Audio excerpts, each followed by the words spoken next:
Welcome back to Media7. There is only one narrative for the US midterm elections, and it runs against the president who was swept to office 2 years ago. Here's a little look at what happened on the way to the polls. How did it get from this to this? Yes, the magic has turned to midterm misery for the Democrats, and Barack Obama's anti-establishment credentials got swiped by something no one saw coming: the Tea Party.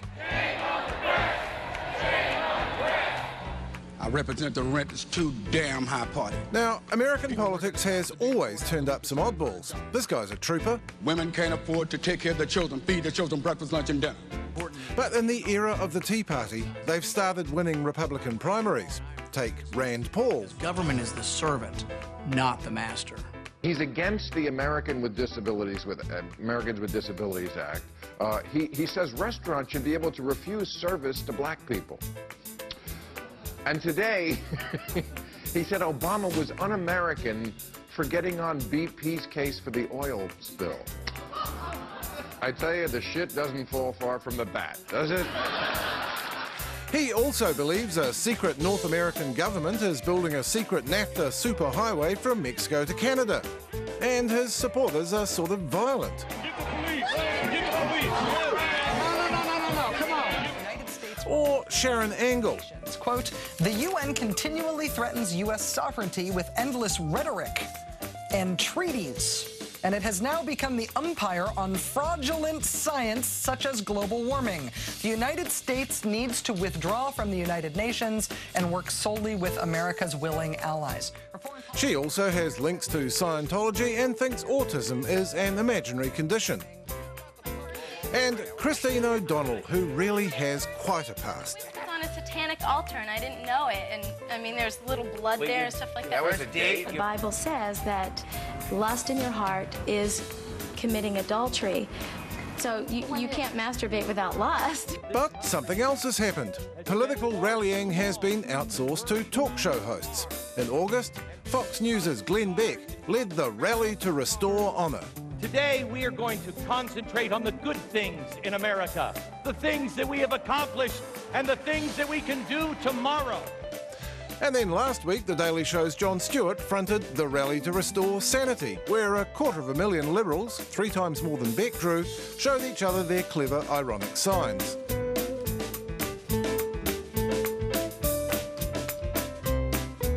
If only it was so at the ballot, but it ain't. And even the auto-tune isn't helping. Every damn day,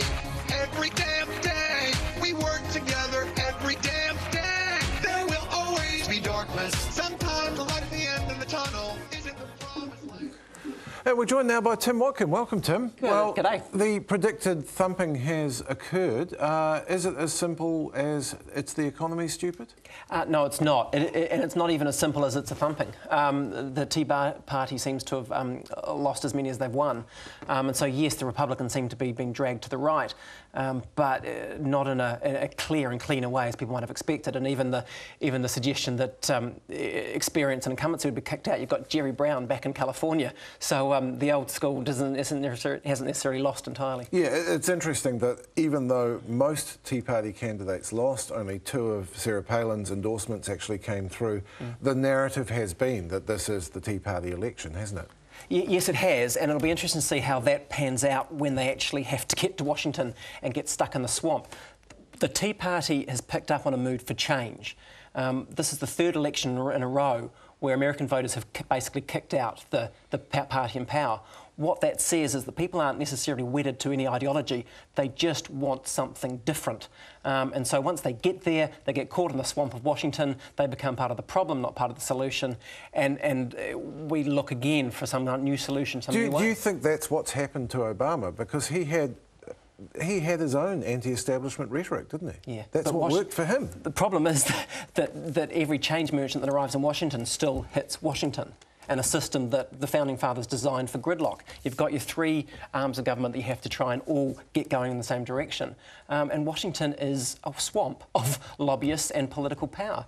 I always thought that's why Obama was going to struggle, and Clinton might have been a better choice for the Democrats because she knew how to work the game. Obama was a newbie, and the Tea Party people are going to, I think, suffer the same problem. But they're potentially there for a good time, not a long time. I think they'll be exposed pretty quickly. There are some very odd people in that mix, and once they get in, they get close to power, you're going to see some explosive politics. Yeah, I mean, Paul, I have to say, one doesn't want to use the word crazy too loosely, but Rand Paul, who's off to Senate, he has some very strange beliefs, doesn't he?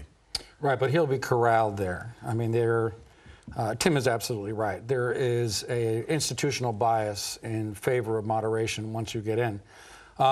What I would say, though, is two things. First of all, this is not entirely new. Had the Tea Party movement been able to bring 30% of the vote out, then that would have been significant. But this is by no means a tidal wave.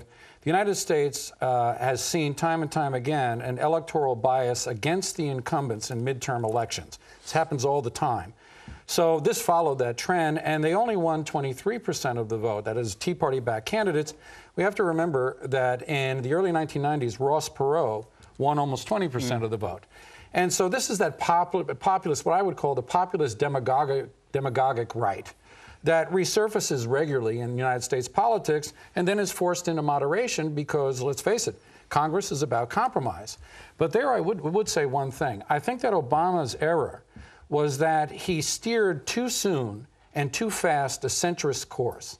He had in the beginning not a full mandate, but he certainly had the opportunity to steer, I won't call it left, but steer in a liberal direction after years of failed conservative policies, failed market-driven policies. I mean, the evidence is apparent to everybody. And instead, and I think it's because he was a junior senator, I think because he didn't know Washington as well as Hillary, he turned to the center, and let's face it, the Republicans vilify him. The Republicans hate him for what he is. He genuinely wanted to be a unifier, and once he got there, he realised, after a year of being stuck on healthcare, he realised that was a stupid policy. Right, but when the other guys are saying that you are a Muslim Kenyan, when the other guys are allowing people to say this repeatedly and not turn and say, look, this is off, then you're facing a disloyal opposition, an opposition that wants to bring you down no matter what. At that point, let's not compromise.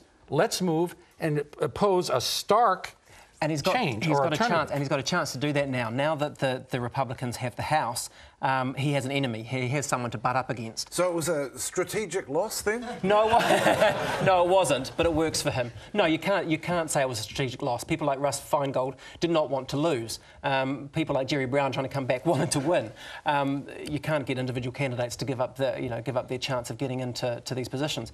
But it now allows him, like Reagan. Reagan lost his first midterms and came back stronger than ever. Clinton lost his first midterms, came back stronger than ever. Clinton lost 52. Obama's going to have lost more House seats than any other president. It's bigger and harder, but he can reinvent himself, and now he has the Republicans in power who have to share some of the blame for things not getting done. What do you make of the way that this has played out? I mean, as we saw in the video before we spoke, there's a sense in which political rallying has been outsourced to talk show hosts. A lot of the political debate has been outsourced to talk show hosts, and this is, I think, the media is a perfect reflection of the politics. The politics are polarised.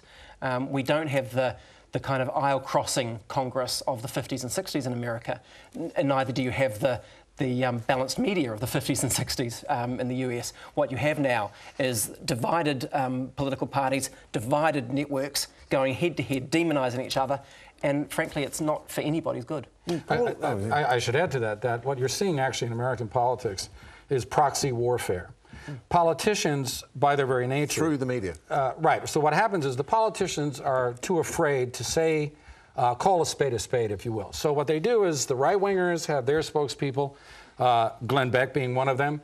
The left-wingers, again, that's American left, so it's not very left, have people like Jon Stewart. And they say the things, dare to use the phrase, that everybody's thinking, But they say the things that people are thinking on both sides that the politicians really don't want to say. And so it's a bit of a surrogate war. And what's interesting is they gather crowds. I personally would rather listen to these guys than listen to a politician talk. John There are a lot more Stewart, 250,000 people in Washington. Well, Beck brought out a big crowd, too. It's that the color of the Liberal crowd was a little more varied than the Beck crowd. But see, the point of what Stewart did was that it wasn't just a Liberal crowd, wasn't it? I mean, it was trying to pitch to the centre. And we tend to see outside of America the extremes a lot. But what Stewart, I think, is trying to say is that 2 or 3 times the size of your Beck-Palin crowd is the moderate American centre, which actually says, yeah, we're a little bit liberal sometimes, we're a little bit Republican sometimes, but we want stuff done. And we're actually sick of people going to Washington and then playing to the lobbyists and doing things that suit themselves. What do you think has happened to Obama's game-changing social media strategy, which seemed like genius 2 years ago? He hasn't got the young people to turn out to vote. What happened? He's stuck in a recession with no jobs and no growth, and just about the worst economic... And in that case, as you said, it's the economy stupid in a big way. Obama, in another time, in another place, could have been a very different president. But he's making up for 10 years of mess. And so he's trapped by that. He's hemmed in politically into what he can do. He has to now focus on jobs and the economy for the next couple of years. So it is the economy stupid. It really is. And Clinton learned that, and now Obama's going to have to learn it all over again. So what does he do now? Does he have to make a show via the media of doing something about the economy? Problem is he has to a large degree. Yes, he's well, actually that is the irony, isn't spent it? a bucket load of money trying to do something, and his argument is, if I hadn't done that, we'd be worse off. But you don't win elections in America about things that didn't happen. So, yeah, the problem is now what he does next. Well, I guess we'll get to find out. Paul and Tim, thank you very much. And that's our program. Thanks to Paul Buchanan and Tim Watkin, and to you for watching. We'll be back with Media 7 at the same time next week. Until then, goodbye.